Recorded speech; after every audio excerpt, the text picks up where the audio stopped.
What a timely coincidence. I'm dying. Oh wait, I've already used that intro gag on another Castlevania video. I'm not looking at you so far. You're going to? Nope. I think it's pretty fair to say that most people were genuinely shocked back in October when publisher Konami, seemingly out of nowhere, announced that a bunch of new games were being developed for the long-dormant Silent Hill franchise. Given that Konami's reputation hasn't exactly been all that great for the last decade, after the controversies involving Hideo Kojima, the troubled development of Metal Gear Solid 5, and the bitter cancellation of the PT Silent Hills project. This was all compounded further by Konami essentially abandoning game development altogether and deciding instead to focus their efforts on milking their existing IPs as pachinko machines, with one of their last efforts being the ill-fated and poorly received Metal Gear Survive. Following this surprise revival of the Silent Hill franchise, many fans such as myself began to hope that this could bode well for revivals of Konami's other IPs, particularly Castlevania, because if you don't count the region-locked mobile game Grimoire of Souls, the last proper installment for the series was Lords of Shadow 2 back in 2014. And to be honest, I'm still kind of surprised that Konami didn't really attempt to capitalize on the popularity of Netflix's wildly popular and successful adaptation. Even though I guess you could say they did by re-releasing the majority of the series' 2D back catalogue, but that's nowhere near as exciting as a brand new entry. Heck, even the series' former lead producer, Koji Igarashi, made a valiant attempt to fill the void with the spiritual successor Bloodstained Ritual of the Night. Look, it's even got an attractive window in the roof. So it was both a welcome and unexpected surprise at the December Game Awards when a trailer for an upcoming DLC for the popular indie roguelite Dead Cells was revealed to be a crossover with the Castlevania franchise. I hadn't actually played Dead Cells at that point, mainly because I've never really been into roguelites. I had a little bit of fun with the game's strafe, but if I wanted to play a challenging game, I found more enjoyment in replaying something like Bloodborne or one of the many indie Metroidvanias out there now, like 2016's Dark Souls-inspired Salt and Sanctuary. As much as I would have preferred a new game, I was still nonetheless excited at the prospect of having new Castlevania content. A lot more excited than I am about the upcoming Silent Hill 2 remake, that's for sure. Okay. Ah! Some good names here, and then... Ah! Fast forward to the beginning of March when the DLC launched. In a somewhat bewildering moment of naivety on my part, I purchased the Dead Cells Return to Castlevania pack and figured that my experience of having played a number of Soulsborne games would soldier me through so I could get my Castlevania fix. Oh boy, was I in for a hell of a rude awakening, as Dead Cells is a fiercely challenging experience. Is life even worth living now? Developed by Motion Twin and released in 2018, Dead Cells is what the developers call a rogue-vania, a hybrid of a roguelite and a Metroidvania. Much like other roguelites, Dead Cells' core gameplay loop revolves around battling your way through a series of biomes, which are levels that are procedurally generated from a set of pre-made assets specific to that biome. So each time you play, the level layout and the locations of items and enemies will be different. The goal is quite simply to just make it to the end and defeat the king at the top of the game's castle, with the cruel caveat being that your punishment for dying is permadeath, meaning you lose all of your equipment and stat upgrades and are sent right back to the very beginning of the game. I like tea. I don't. Now, to a casual observer, this may seem incredibly unfair, as even Dark Souls gave the players the luxury of checkpoints. Though once you start to get a handle on Dead Cells' underlying systems, the game actually starts to become incredibly addictive and cathartic. You will learn fairly quickly that the biomes in Dead Cells can be beaten in a matter of minutes, and that the game both encourages and rewards you for playing as fast as you can, since certain biomes reward you for finishing them within a specific time frame, and if you successfully defeat 8 enemies in quick succession, the game grants you a temporary speed boost, which is extended with every subsequent kill. You can even stun enemies by diving onto them. You jumped and dived? you'll crash down to the ground hard enough to break lots of things. Breaking stuff's fun, right? When you then combine this frenetic speed with one of the stronger weapons you can unlock, plus a mutation like Frenzy that restores your health with every hit as long as you have the speed boost, as I said before, it can start to feel really cathartic to eviscerate groups of enemies in quick succession and then dashing off to the next room. There is also some influence from Dark Souls here too. I mean, there's a hidden lore room with a reference to the Get Good meme and a bonfire. The combat revolves around learning how to read how enemies telegraph their attacks and lots of dodge rolling, but also defeated enemies reward you with cells and money that is completely lost upon death. Money is used to upgrade your equipment in the passages or buy new equipment in shops found in the biomes, whereas the cells are used to unlock permanent upgrades like new weapons, outfits, starting perks, and mutations from blueprints that you will find across the numerous runs you will do. So after you've sunk a little bit of time into Dead Cells and unlocked some decent permanent upgrades, the sting from losing progress when you die starts to lessen. A little bit. It's just another lovely day in Shittown. Now, where the Metroidvania aspect comes into play is that instead of the game just having a linear set of biomes, the game has a branching system of levels linked together, with certain levels only being accessible for particular biomes. What's more is that a number of biomes can only be reached after unlocking a particular rune ability, like wall running or ramming through certain walls, much like you would need abilities like Mist and Double Jump to reach new areas in Castlevania Symphony of the Night. So when you factor in this Metroidvania-inspired sense of progression, the game's replay factor increases substantially with the many different run combinations you can do. There's actually quite a bit to chew on, and it will take you a while to see all of the content on offer. Are you sure? Yeah.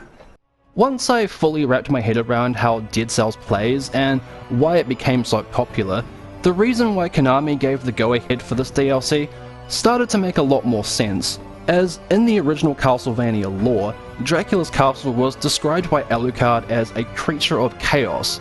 This castle's different than I remember it. This castle is a creature of chaos. With each rebirth, it takes a new form. From a mechanics standpoint, pairs up almost perfectly with how roguelites procedurally generate levels. This approach also makes a lot of sense as a way of innovating the 2D style of Castlevania games, since creating 2D assets is just a little bit easier than creating 3D ones. If Konami were to consider rebooting Castlevania in full 3D once again, I still hold strong in the belief that the Soulsborne genre would be the best and most logical way of creating a new 3D Castlevania experience. But you, I am afraid, are maidenless. Once you finally get into all the content the Return to Castlevania DLC has, it becomes evidently clear that a lot of love and respect for the franchise was poured into this add-on, that it's actually kind of difficult to know where to begin without rambling off like an excited fanboy, which I am. With only my brain-damaged servant, who talks about nothing but beer. The DLC features 4 brand new biomes set within the titular Castlevania, with absolutely gorgeous pixel artwork that both feels familiar to the look of the series, and also having its own unique sense of style, fitting in with the overall look of Dead Cells' art direction. These 4 biomes are just jam-packed with visual callbacks and Easter eggs to many games in the franchise, like this portrait of the intro scene from Dracula's Curse, the save room from Symphony of the Night being a hidden lore room, the shopkeeper is replaced by the librarian, the collector is replaced by Shanoa from Order of Ecclesia, and the climb up to the throne room being an almost one-to-one recreation of how it looks in Castlevania 4 and Symphony of the Night. You were right about that. Populating these new areas are a collection of new monsters, including the series staple lineup of werewolves, skeletons, axe armors, and harpies, and it's fun fighting these classic monsters with Dead Cells' extremely fluid combat mechanics. Though I think what was surprising for me was that there are no Medusa heads. The Medusa heads in Castlevania are like the Lost Souls in Doom, in that they are the absolute bane of every player's existence, and responsible for a lot of 90s gaming childhood trauma. So I'm glad Motion Twin didn't bring them back. Take note, Koji Igarashi, I don't want to see any more Medusa heads in Bloodstained 2. Who am I kidding? Of course he'll bring them back. And God shits in my dinner once again. Much like the other Dead Cells DLCs, Return to Castlevania adds a lot of new gear to unlock, like many of the series' signature weapons like the Vampire Killer and Alucard's sword, and even Death's Scythe, which just brutalizes everything. The animation work with these weapons is incredible too, with the Vampire Killer whip's animations resembling some of the stuff seen in Mirror of Fate, and Alucard's sword will even teleport you towards enemies, much like how it does in the anime, which just looks incredible when it does it in quick succession on a group of enemies. You can even unlock the sub-weapons like the Holy Cross, summon Maria's cat, and even use the Bat Swarm ability to give Dracula a taste of his own medicine. A lot of the new gear blueprints are hidden throughout the biomes to encourage exploration in true Castlevania fashion, particularly the new character outfits, like the Cypher blueprint is hidden in a statue of her found in the secret room in Dracula's throne, and Alucard's gear is found in the secret Richter level, where the gameplay actually attempts to emulate the feel of Rondo of Blood with more rigid movement controls. The new outfits all look pretty good, particularly the sprites for Trevor and Maria. Alucard's sprite in the cutscenes looks cool, but the one you actually get to play as doesn't look quite as good in my opinion, and feels a tad too chunky. As if my day wasn't going badly enough. All of this DLC is wonderfully accompanied by the fantastically rearranged score that takes many of the series' most memorable and iconic music tracks and reinterprets them masterfully so that they are at once familiar to Castlevania fans, but also fit in with the rest of Dead Cells' score. The presentation quality of this DLC is honestly just phenomenal, and as a huge fan of Castlevania, I really almost can't fault it, especially where the music is concerned. A gentleman after all. But the thing about this DLC is that it is also incredibly fucking hard, especially if you're not using any of the assist mode tweaks like checkpoints. Yeah, Dead Cells actually does have the option of checkpoints, but it's not the intended way to play it, and as I said earlier on, the difficulty of this DLC was a rude awakening. Now, we're living my life. So, in order to start playing the Return to Castlevania content, you first have to find the specific exit of the game's first biome to reach it. Otherwise, if you go anywhere else, you'll just end up playing a regular run of Dead Cells. Thankfully, the exit does tend to generate fairly close to the beginning, and if you turn the map on, it's pretty easy to find. Then you'll find yourself in the castle outskirts, which is a massive biome to get through. And if you're going into this without having put in a lot of time into Dead Cells beforehand, like I did, things are going to be tough if you're stuck with lower tier starting equipment. The second biome is the main area of the Castlevania map, that looks pretty reminiscent of Symphony of the Night, and this biome is also pretty huge and can take a while to navigate, keeping in mind that if you die, remember, you go straight back to the beginning of the game. Oh no! Once you finally reach the top, you can head on up to the Master's Keep, where Death will ambush you, and true to form, he's a pretty formidable boss fight, though he did seem to be particularly weak to the dive attack I noticed. So you beat Death and think, okay, cool, now it's time to go and fight Dracula, right? To which you will be sadly mistaken, as Alucard will then turn up to inform you that you weren't actually in Dracula's true castle, and that the entrance of said true castle is located at the end of the Clock Tower, one of the last stages of the main Dead Cells campaign. This is why I said back in my Resident Evil 3 video that I was still in the process of getting good at Dead Cells, because now I had to learn how to get through potentially 8 levels without dying to reach the true castle. And there's also the fact that you may not know initially that playing with any of the DLC biomes can potentially skip the Clock Tower, meaning you could very well waste a run you had intended to get to the true castle.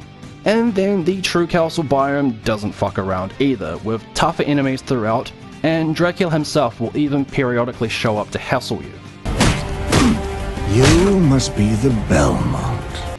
To beat this biome, you have to find the Petrified Key, which is hidden behind a boss fight with Medusa, and this room almost always spawns on the far right hand side of the map. Again, remember that if you're playing this without assist mode, if you die, it's all the way back to the beginning. Oh no! Then finally you will reach the throne room, and there's a really cool little detail before this fight in that Dracula will actually respond differently to you if you're using one of the Castlevania character outfits. And yeah, this is a tough fight that will lull you into a false preemptive feeling of victory, as it's actually a two-phase fight with his true form being twice as hard. Shall we? But when all is said and done and you finally land that last cathartic blow, the Return to Castlevania DLC is an immensely satisfying experience that works both as a meaningful addition to Dead Cells' already near perfect and addictive gameplay, and as a triumphant return and loving tribute for the Castlevania franchise that should tide fans over while we wait for Bloodstained 2 and the upcoming sequel series, Castlevania Nocturne. Since it now seems that Konami has finally become open to licensing out its IPs to new developers, it will be fascinating to see where Castlevania goes from here, whether they continue down the path of the 2D rogue-lite like seen in this DLC, or if they decide to have a go at embracing the Soulsborne genre. Hell, I'm fairly sure that From Software could make a pretty spectacular Castlevania game if you gave them the license. But until such a time arises, I hope you've enjoyed my piece on Return to Castlevania, especially those of you who found my channel through my Lords of Shadow revisits. It's been a long time coming for me to talk about the series once more. Until next time, stay safe out there everyone, and I'll see you all in the next video.